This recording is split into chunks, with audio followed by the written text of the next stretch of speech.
বাড়ির থেকে ফিরে না আবার কাজের জগতে ফিরতে হলে খুব আলিস্যি লাগে। আজ সেরমই একটা আলিস্যি ভরা দিন ছিল। সকাল থেকে কোনো কাজই করতে ভালো লাগছিল না।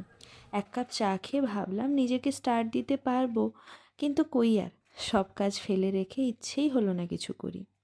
কিন্তু বাকি সব কিছু ফাঁকি দিলেও পেটকে তো দিতে পারবো না, তাই একটু ফাঁকিবাজি রান্নাই করলাম আজ। জানো, ব্রেকফাস্টে বানিয়েছিলাম বানানা প্যানকেক, আর দুপুরের জন্য ওই একার মতো বাড়িতে যা সবজি ছিল ক্যাপসিকাম, আলু, পেঁয়াজ, টমেটো দিয়ে খুব সাধারণভাবে বানালাম ডালিয়ার খিচুড়ি। সবজিগুলোকে চৌকো চৌকো করে বড় বড় করে কেটে কড়াইয়ের মধ্যে দিয়ে হালকা করে নেড়ে আগে থেকে ভিজিয়ে রাখার দু রকমই ডাল আর ডালিয়া দিয়ে জল ঢেলে দিয়েছিলাম। ওই যে ফাঁকিবাজি রান্না। ব্রেকফাস্টের জন্য আর আলাদা করে সময় বের করতে পারিনি, যেন অফিসের কাজটা সারতে সারতে ব্রেকফাস্টটা করে নিয়েছিলাম। আর লাঞ্চ ব্রেক যখন হলো না, দেখলাম আকাশ ঘিরে মেঘ করেছে। তো ঠান্ডা ঠান্ডা ওয়েদারে লাঞ্চটা সারলাম। তবে আসি, তোমাদের সাথে আবারও দেখা হবে। টাটা।